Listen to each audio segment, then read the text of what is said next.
After months of waiting and endless speculation, the trailer for the fourth Avengers movie has finally arrived. For one thing, the trailer reveals the title for the feature as Avengers Endgame, confirming previously leaked info indicating that might be the case. But beyond that, there's a world of mystery to this footage, showing us our first official glimpse of the Marvel Cinematic Universe post Thanos' decimation. You've already watched and re-watched this thing about 1,000 times, so let's break down some of the small details you might have missed in the trailer for Avengers Endgame. Thanos, now retired to his quiet life as a big purple space farmer, has put up his armor for good as an incredibly imposing scarecrow. You can actually see the scarecrow in Avengers Infinity War, in the lower right corner of the frame, drawing the movie's ending sequence of Thanos looking over his crops towards the shiny sun on some unknown world. But this image has some extra significance you might not be aware of. In the 6-issue Infinity Gauntlet comic book series, which served as the inspiration for the 2-part Infinity War story, the scarecrow is a striking image from the final issue. In the comic, the Scarecrow appears to be Thanos' only company. When the heroes come upon it, they regard it as an empty shell of what was, which may imply some interesting twists in store for the final showdown between the Avengers and Thanos. As for Thanos himself, he's only seen briefly in the trailer, running his hand over some plant life with his burnt-up Infinity Gauntlet. Does he have the strength for a second round? We'll see. After all, we're in the endgame now. After sitting out the events of Infinity War, Jeremy Renner's Clint Barton has returned for the fourth Avengers adventure, and something is very different about him. He's got a new haircut, a new samurai-inspired outfit, and he seems to be stomping the streets of Japan, hunting down some sharp-dressed victims and leaving them dead in the street for some unknown end. You alright, Clint? This is more than just a costume change. It's a whole new identity, one that Natasha seems somewhat shocked to see. Rumors have been swirling about the meaning of Clint's absence from Infinity War since before the movie even came out. The prevailing theory has been that Barton sheds his old identity, and maybe even a little bit of his morality, when his entire family presumably gets dusted at the end of Infinity War. We didn't see it go down on screen, so we don't know for sure if that's what happened. But come on, do you think Clint is booking flights to Japan to go stab people if he's got a wife and kids at home?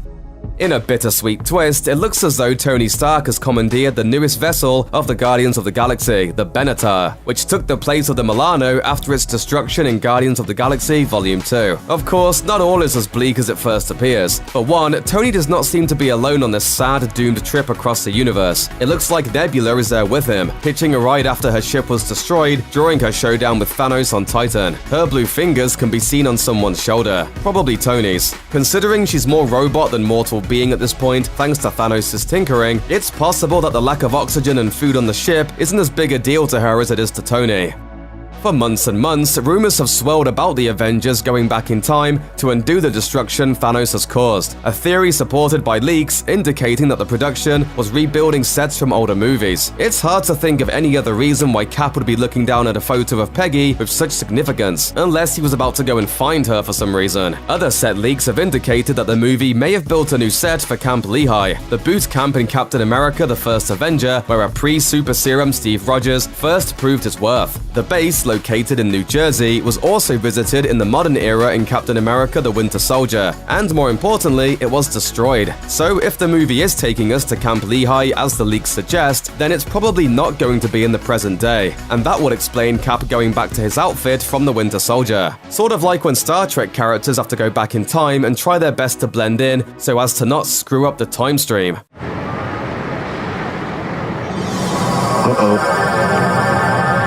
Wow. It's a blink-and-you'll-miss-it moment, but the Avengers Endgame trailer revealed that Shuri, the woman who we thought might be Wakanda's last hope, is among the missing. During the sequence of Bruce Banner looking at the Avengers list of missing people, the image of Letitia Wright's Shuri can briefly be seen among the presumed dead. With this, we're meant to believe that she dies off-screen, snapped into dust just like her brother. While the team's intelligence is wrong about Ant-Man, who is indeed missing but not dead, we have no reason to believe that Shuri made it out alive. But while we're on the subject of Ant-Man, Clint Barton isn't the only Avenger making a triumphant return. Now that most of the heavy hitters are dead and dusted, it's time to welcome Scott Lang to the party. Welcome to the party, pal! While Natasha and Steve are moping around Avengers HQ, they get a video message from Ant-Man, who seems to be at the gates of the facility. Can you buzz me in? That's exciting enough, but what's more exciting is the gear that Scott brought with him. Whoop, sorry. My bad. Last time we saw Ant-Man's Ant-Van, it had been turned into a makeshift laboratory, kitted out with a portal to the quantum realm. In the post-credit sequence of Ant-Man and the Wasp, Scott entered the quantum realm and appeared to be stuck there, with his partners being dusted before they could pull him back. Scott sure looked doomed. So what gives? Right before Scott jumped into the quantum realm, he got this warning from the original Wasp. And don't get sucked into a time vortex. We won't be able to save you.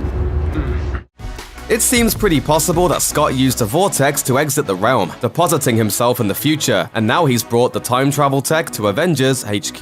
Who would have thought Ant-Man would be so important when it came time to save the world? Probably this guy.